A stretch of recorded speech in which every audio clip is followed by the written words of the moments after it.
The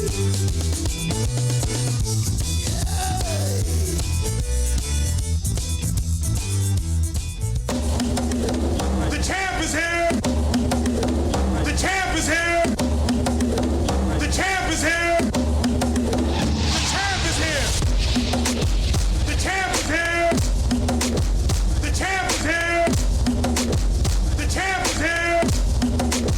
The champ is here! The champ is here! All right, it's back again, and you know what? You thought it was Saturday, but it's not. It's not. We're in the middle of the week. It's Tuesday. This is, Fishbowl Radio Studios, and you're listening to the Commish Radio Show, the best radio show from Como to the Congo. And if you're from Fort Worth, you know where Como's at. And if you're part of the world, which clearly you are, because you're listening to us, you should know where the Congo is at. Absolutely. Loved by many, hated by a few, respected by all. Second to none. That's it. That's it. That's it. And you know what? Booyah is in order after There you that, go. man. There you go. I'm with my dude, John Warren, my neighbor. You know. My brother. Yes. Absolutely. Yes. Same church and everything, you Yes. know. You know, hey, we hang out, you know, and all that. That's right. Thursday. Thursday, we're going to be hanging out again. Yes, we are. Hanging out again, but this time we're hanging out. It's a Tuesday. We're hanging out, you know. County Clerk, John Warren. That's me. All right, Most so let's go ahead and tag him on County Clerk, John Warren. We have D'Angelo, who's, you know, he's producing this. He's producing this on Viz TV, which you can subscribe to it on Roku. And voila la. Hey, check it out. I make you say voila la. But you know what? That's what we're talking about. We're talking about voila la, clerks, voting, all of this stuff. Yes. What is going down at the courthouse, man? A lot is going down at the courthouse, Ed. You know, it's election time. John Warren, the county clerk, is on the ballot. You mentioned clerks. There are two of us. John Warren is on the ballot. So is our district clerk, Felicia Petrie. She's on the ballot also. And so people need to understand that there's a difference between the county clerk and the district clerk. For example, if I decided that I was going to resign from office, our commissioner's court would replace or name my replacement. If the district clerk, Ms. Petrie, resigned from office, the governor would replace her. The difference between the two, we're both custodians of the records. I'm the custodian of county records, but that doesn't just include court records. That's also property records, vital records, which are birth, marriage, death records, as well as all actions that result from our commissioners' court meetings, contracts, all the other things that are associated with county business. I'm the custodian of those records. Ms. Petrie is the custodian of the district court records or state records. And the difference between the two is that a county judge only has jurisdiction within Dallas County. A district judge, who Ms. Petrie works with, has statewide jurisdiction. For example, a county judge cannot sit in a court in another county. A district judge in Dallas can sit in any of the other 254 counties in Texas. So that's the difference between the two of us. As it relates to what's going on at the courthouse, like I said, it's election time. We have a lot going on. Ms. Petrie and I are on the ballot. We are campaigning for re-election. None better than the two of us. But also, what's also on the ballot, we have our district attorney, John Crusoe, the man, an awesome individual who's doing phenomenal things. He has transformed criminal justice in Dallas County. But what I would like to talk about when you talk about what's going on at the county, we are in the middle of managing a massive operation as it relates to justice, the judicial system, the criminal justice system, in the middle of a pandemic. The way I describe this, Ed, is that we have to make sure that we are, I guess, in a nutshell, we are changing the tire on the car while the car is still in motion. There are no pauses, because criminal justice doesn't pause. Our jails, we have to manage the jail population. Dallas County has a maximum of 7,000, with 7,000 beds. Once you reach that capacity, you have to ship those inmates for housing out of Dallas County. And unfortunately, what I'm hearing, Harris County, for example, it's my understanding that Harris County are sending inmates to Louisiana. Wow. Laissez le bon temps relais. that means welcome to Louisiana. I mean, that means let the good time roll, but bienvenue in Louisiana. Welcome to Louisiana. Okay, and so I think that would work with me. No, that won't. But if you look at that, if we're not managing jail population, that means we have, like I said, we have to ship those inmates to another county. And so now you also what would you ship them to? But that depends on the beds available. And so, right, like I said, Harris County, there's a Rosario County, there's Fort Bend County that's around Harris County, but they may be at capacity, or they may just say, well, you know what, we need to reserve our space for our inmates or the potential inmates that we may be getting. And so they have to find the nearest possible location. And from what I'm understanding, is in Louisiana. And so Dallas County would kind of fit in that same category. We don't know if Rockwall has space. You know, understand that these smaller jurisdictions, they also have smaller jails, and so they're not able to manage the capacity. And so, because that's an unknown variable, we have to make sure that we have proper management as it relates to the jail, the work that the sheriff is doing. Understand that the jail in Dallas County is the size of an average size city in Texas. Wait a minute, say that again? The jail, the number of inmates, the jail population, right now I think we're at 5,400 inmates. That's the size of a small city population in Texas. If you look at the population of a lot of cities in Texas, a lot of those cities have a population under 5,000. That's the number of inmates that we have in the jail. And so managing that, it requires all hands on deck. The county clerk, because the district clerk, because we are the keepers of the records. When an inmate is when they go through magistration and they post bond and they're able to release, that information has to come from my office and Ms. Peach's office to go to the sheriff's office so they can do the release. Prior to that, it's based on what happens with the prosecutor, which is the DA's office, the public defender, who comes to an agreement so that the judge can do the orders, get those orders to us, and then we go get that information to the jail so that we can get those inmates out.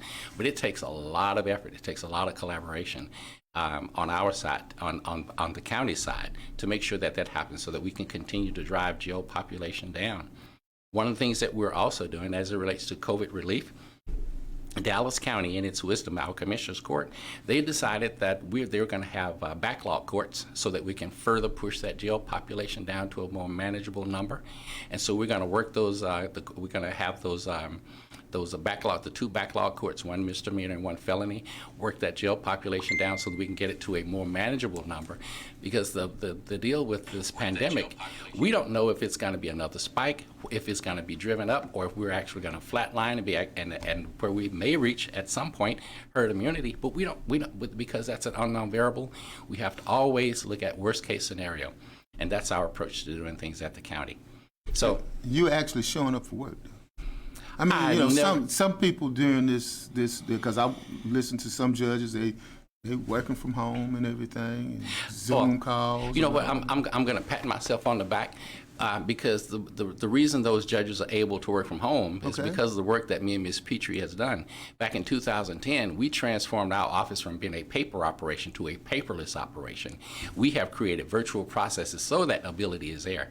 When the pandemic hit, there was nothing for our office to do but to build those bridges to those other partners in criminal justice or in the judicial system so that they would have the ability to do that work.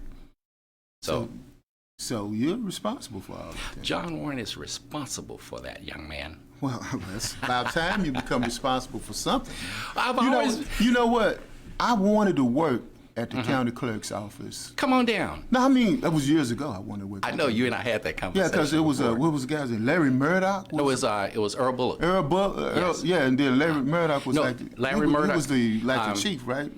Larry Murdoch was, Earl Bullock was Larry Murdoch's chief. Wait a minute. No. Larry Murdoch was the county clerk. Earl Bullock was actually a court administrator in the criminal district courts, and he ran for county clerk back in the 80s.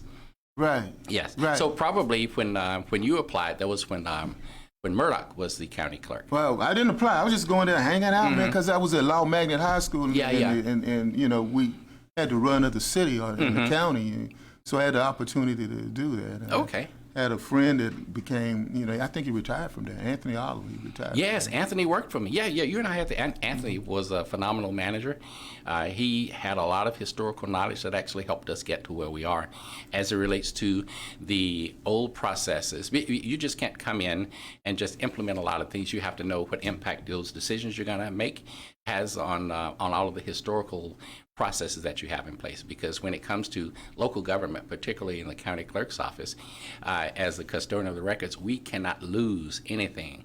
The Texas Constitution says the clerk shall, which means I don't have an option, maintain the records proper and in order. Proper means that we're able to identify them. In order means that we're able to have access to them, and the public is able to have access to them at the drop of a hat. Interesting about that is that before one of my primary objectives when I took office was my vision was to have a paperless office, because I have when I came to Dallas County, I had 20 years of court management experience at the federal level as well as technology experience. And so I ran for office because back in 2006, Ed, I said I would like to have a virtual office. You've been in office since 2006. I took office January 2007. That's a long time ago. I had hair back in 2006. Oh, so did I. Much longer than what I have now. But in 2007, what my idea of a virtual office was using laptop computers. We would have lawyers come to court and they carry all these boxes of evidence, boxes of motions and all the things. But I'm like, but if those are in electronic format, all you have to do is save them on your hard drive or on an external hard drive, and you walk into court and you present everything. But that technology wasn't in place. That was one of the key visions that I had. So once I took office, one of the first things I did was started the digitization process of all of our records. Keep in mind that I'm responsible for Dallas County records from when Dallas County was established. That was 1846. So you have all the records going back? All the records from today back to 1846. Digitized, proper and in order. Also, what that means is that if you had come to the county clerk's office prior to me being in office, if you wanted a record from, say, 1960, it would take probably a week to get that record. I had a young man come to me about 2 months ago, and he wanted a copy of a will from 1965. Do you know how long it took for me to get him a copy of that will? How long it took? 1 hour. Mm-hmm. So that's the work that I've been doing in the county clerk's office. Of course, Ms. Petrie, she's been a great partner. And it's been necessary for us to do that because in the criminal justice system. Let's take a break for a quick second. Let's do a screen break on that for a second. And you're listening to the Commish Radio Show. We will be right back. A screen break, and let's play some music, music interlude. As you know, we only play local music because we don't want Facebook to, go ahead and mute us out like that. We're above that. You know how I feel about Facebook. I love you, but damn. Gotta go with that. Screen break. Hey, how you doing? This is Ed Gray of the Commish Radio Show. Stay tuned and tune in and be up to speed on everything in social justice, human rights, and politics on the Commish Radio Show, airing every Saturday, 5 p.m. on the Fishbowl Radio Network. Jump in. Hi, this is Howard Scott from The Howard Scott Show, coming to you from beautiful Arlington, Texas on Fishbowl Radio. You can catch me every Wednesday from 6 to 7, and we play all this war music, and you get to hear some of the songs that I wrote when I was in the band War, how I created the songs, the stories behind it, and we start off with the blues. You have a good time talking to me, so tune in every Wednesday from 6 to 7 and catch The Howard Scott Show. We're having a whole lot of fun on Fishbowl Radio. Jump in.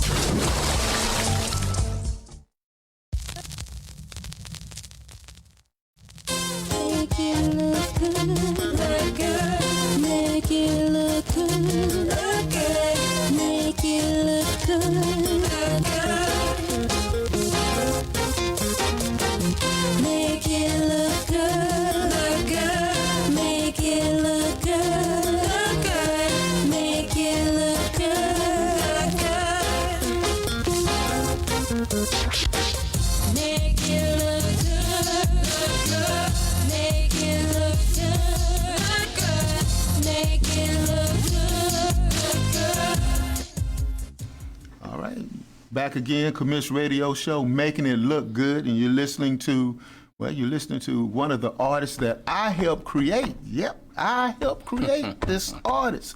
That is Janelle Gray. That is my daughter, and that's from her CD. Oh, seriously? Yeah.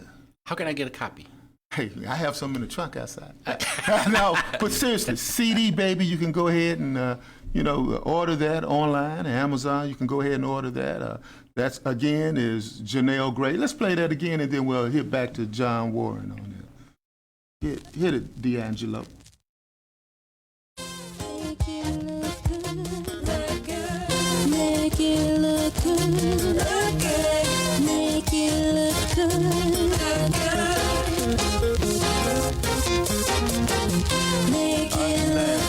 Making it look good on the Commish Radio Show. We got that's nice. D'Angelo, doing his thing back there. I've wanted just the best. That's an all-star right there. And one of the all-stars in my family, man, is my daughter, and she's making it look good with Handle This, the CD that's been out. And you can, John, we're going to have to go ahead and let you have a copy of that. But everyone else, you can order it online as well. But, you were talking no, about... No. I'm going to pay for it. You're going to pay for it? Yeah, I bet. Well, then, okay. No, free ain't free. God, No. God bless you then. Yes, absolutely. We got to do it online. It's important that we support each other. That's it. You're my brother, Yeah. and so it's important that I support you your daughter. got me feeling, like black artists got to support black artists. Absolutely. That kind of thing. Yeah, okay. Yep. Okay. Just But, like we support all black businesses, that does not include our phenomenal, musically talented individuals like your daughter. No, All right, no. thank you. Well, same I was applies. just going to have you order it online. You can order it online and do your deal. Like you got everything else down online That's right. at the courthouse, man. You got it. Yep. You just got to make sure you give me the correct information. I don't want to go buy somebody else's Now, stuff. we don't want you to do that, Yeah, man. that's But right. I want you to keep good records, correct records. You got it. Do you keep good records at your house? I absolutely do. I know I take that back. Sometimes I overpay my bills, but that's kind of like me getting Overpay that's the bills. that's kind of like a savings account for me. So I kind of reward myself with that $300 or $400 that I get back. But here's the deal with that. And so I see that the bills. I get a bill and I open the bill. Just for instance, for last bill for my my electric bill, and it says when you've overpaid, it'll have a minus and they have in parentheses Right. the amount. And so we had $96. And so they won't just give you a check back. They're going to wait and see if you burn that down. And so I just kind of like put a stop. I'm like, no, give me my money back. This is mine. I want my money. I don't want to spend any more money with you right now. You're trying to force me to spend money, and I don't want to do that. So I reward myself with those few dollars. Rewarding yourself as well. Yeah. D'Angelo, run that track back. Just kill the track for a minute. I hear it a little bit in the background. You can kill it. One of the things that we're killing right now is we're killing it with the way we are doing our governmental services in Dallas County now. Yes. Now, how you guys rate yourselves? How do municipalities and governmental agencies rate Dallas?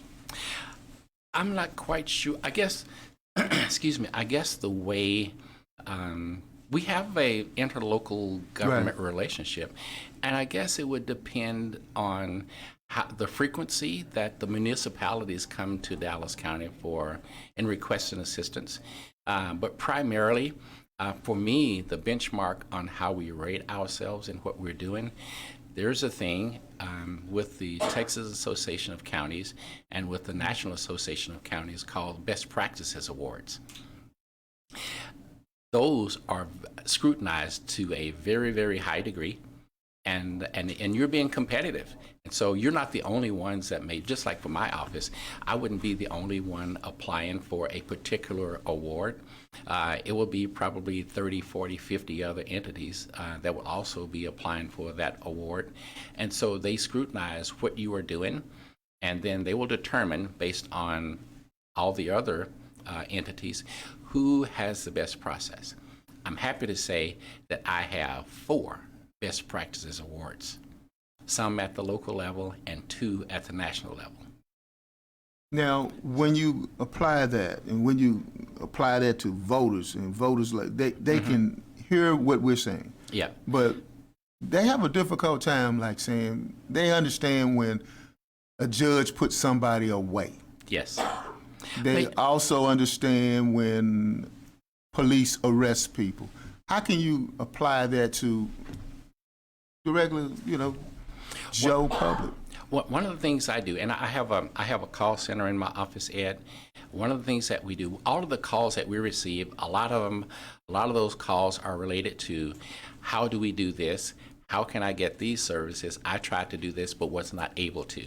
And so we take all of those things and we kind of compile it into our business process so we can update our business processes, and we publish that information on our website. But we also incorporate it into our processes if it's related to my office, so that we're able to provide those so that the number of issues are reduced. I call that our business process evergreening process. And so that's how we are actually accommodating and meeting the needs of John and Jane Q. Public. Understand this, and this is what I tell everybody.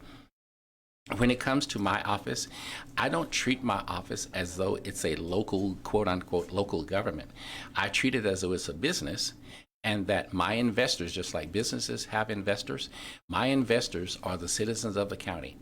Just like a company has an obligation and a fiduciary duty to those investors, so does local government to those who entrust us to do the job and manage tax dollars on their behalf. And those best practices awards, 5 best practices awards, and 5 other awards. I have a display cabinet in my office that displays the work that we've been doing, and or should I say the results of the work that we've been doing based on those awards. That's in that cabinet. And so I want to make sure that the public understands that we are just not there. My Chief Deputy, Rhonda Pennington, my HR Administrator, Sonia Howard, one of my BAs, Boris Hamilton, my administrative assistants, Keisha Wright and Chanel Williams, phenomenal individuals. Yeah, I trust those few of the individuals. ones that you just Yeah. mentioned. Yeah. They're great. As a matter of fact, they show up quicker than you do it for. Oh, see, now at work. Now you're showing out, man. But I will tell you, normally I'm at work by 7:45. 7:45. 7:45 a.m. What time you leave? About 5:30. 5:30, 7:45. The county hours are 8 to 4:30, but I'm there. My employees, they're like, "Wow, he's here he's here before we get here, or he's coming in with us." And of course, after they've gone, I'm still there working. No. Most days, my chief deputy, she's one of my biggest handlers, besides Chanel Williams, and so they make sure that I'm doing what I'm supposed to do. I'm where I need to be. Because in a lot there's no such thing as a planned day for me.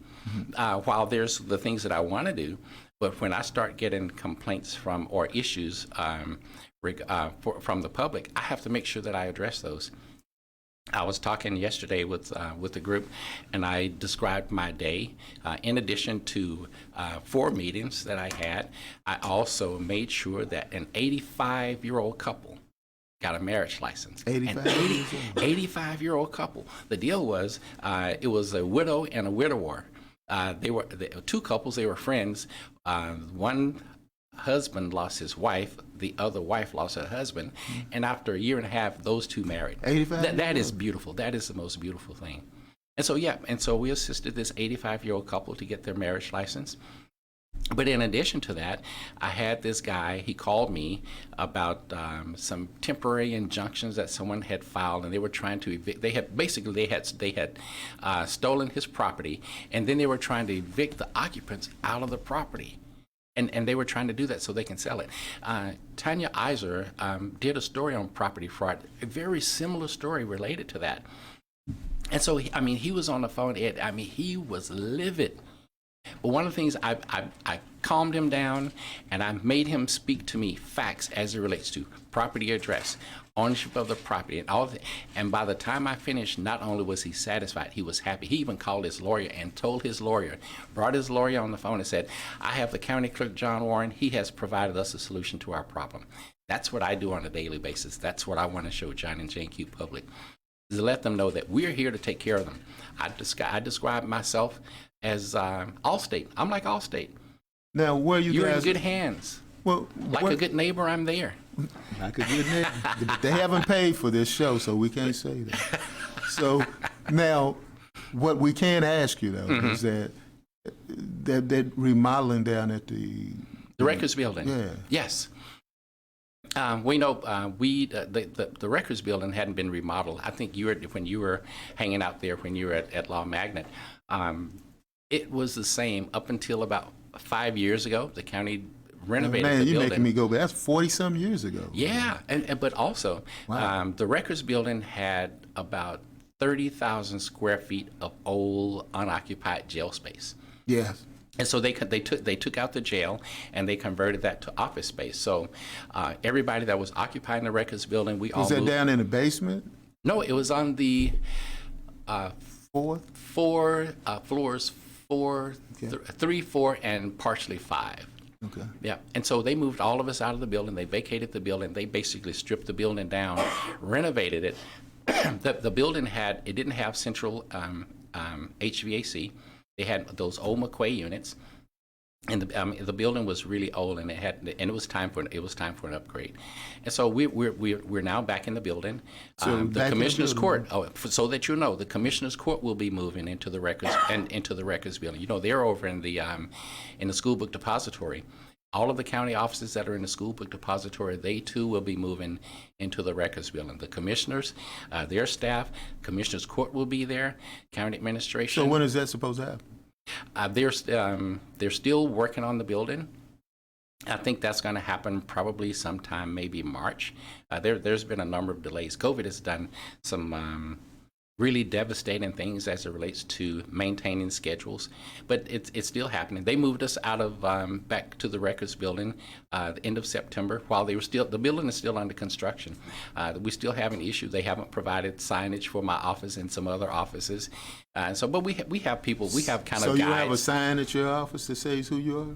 Well, they have some signage, but as it relates to directing them to my recording division, where Anthony Oliver used to manage, and my vital records division, it's just a matter So of it's like taking I go down there, I look for John Warren, it'd be like, No, Martin looking for Tommy. No. You ain't got no job, man. No, they'll know. They have. See, I went to on the John's first floor. office, he didn't have no name on his office. But they'll tell you that my office is on the second floor, but actually getting to my administrative office, we don't have that signage. We have security guards who occupy each floor, and so they kind of help you direct to where you want to go until the county has completed the signage for the building. But it's actually a phenomenal space. It's breathable. We have control heat, lots of glass. It's a modern look. They have all of the windows. You know how back in the day they had offices along the walls, the Right. perimeter. So if you were on the interior, you didn't know if the sun was out, if it was raining, snowing, or whatever. But now it's more glass. I only have 1.5 walls. The rest of it is glass. Nope, I have 3 walls. My front wall is glass, but a lot of the offices it's glass, so it's a really open concept. It actually it's more inviting, clearly better than what we had before, but it's still a work in progress. We're still moving forward to make it meet our needs. So it's kind of like wearing a pair of new shoes. You got to wear it a few times before you can get it to fit the contour of your feet. You described a place I'd want to go work at since Absolutely. I'm retired. I'm like, I have no job to go to. Well, I tell you, the county clerk, he's a phenomenal guy. He recognizes talent when he sees it, and I think you may have a good fit down Oh, there, man. hey, folks, this radio thing don't work. Hey, I may have to find a real job. But finding real talent is amazing. You've been able to do that. Yeah.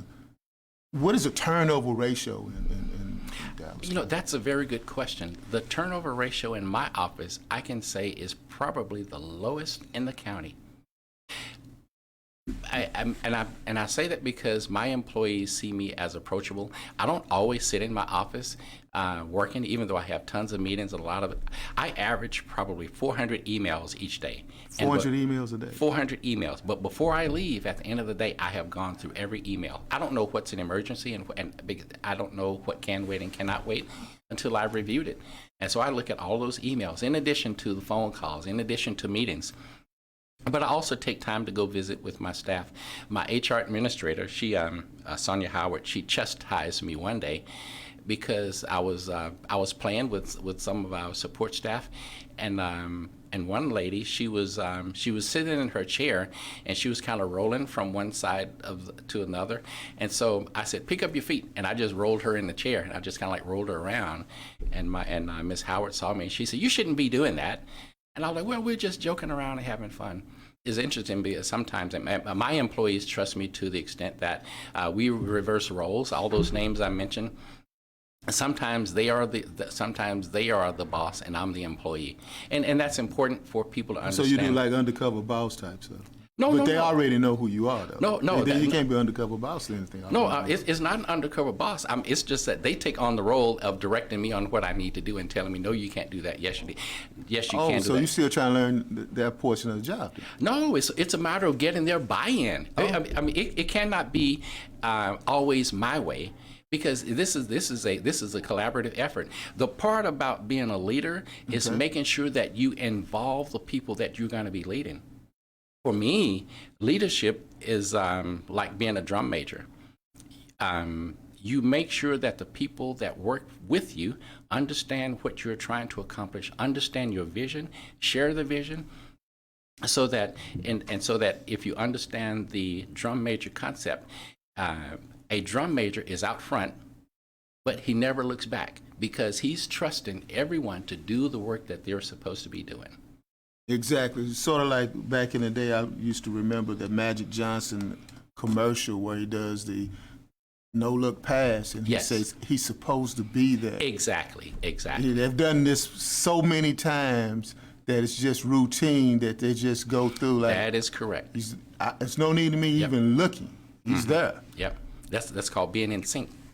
So, yeah, but so I have great staff. But. So what you're saying though is with low turnover, that's how you can be in sync then and make this thing happen. But unfortunately, the truth of the matter is that the salary that Dallas County pays is below market for local government, and so in a lot of instances that those gifted and talented individuals that come to the county, they are recruited by other entities, and they go and they make 20% more at other locations than they do in the county.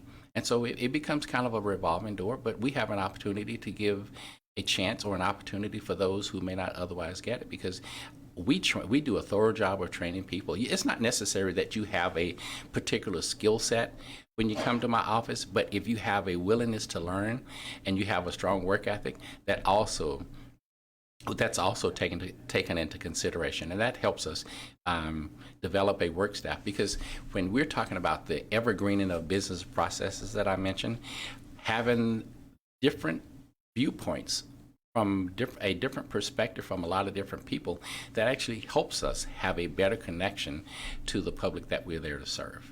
All right. And we're here to serve as well. We get ready to go to a couple of more drops, and then after that we will conclude our interview with John Warren. But thank you for listening to the Commish Radio Show, and as I've often said, the best radio show from Como to the Congo. Let me say it again. I want to make sure everyone in Como can hear me. Talk directly into the mic. The best radio show from Como to the Congo. Yes, we'll be indeed. right back after this break. We're the Commish Radio Show. Stay tuned and tune in and be up to speed on everything in social justice, human rights, and politics on the Commish Radio Show, airing every Saturday, 5 p.m. on the Fishbowl Radio Network. Jump in.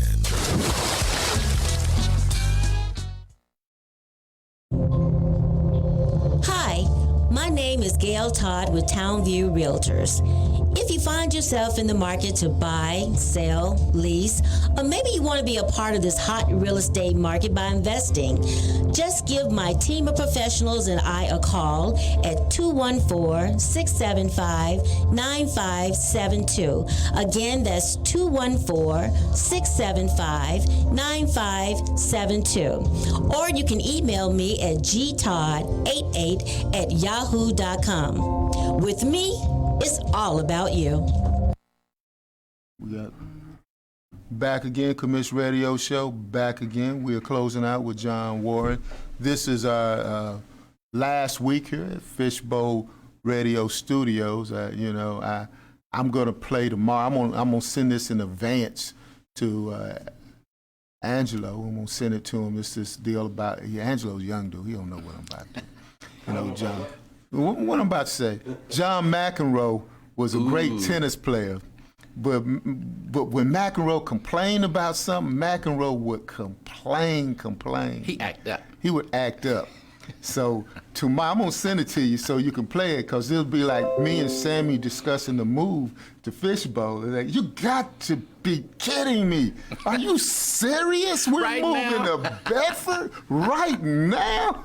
So I'm gonna send it to you so you'll be able to see it. That way you'll be able to play it tomorrow. For that commercial. Yeah. Yeah. So I'm pretty sure you saw the commercial. But you know what really makes this fun for me, John, is the fact that you're here doing one of the last interviews here that we've had here. And this brings full circle to me because this studio is the exact spot where I had my first fundraiser when I was running for Arlington School Board. Oh, wow. Right you know, here. I remember that. I remember you coming to Mount Olive and speaking. Right. Yep.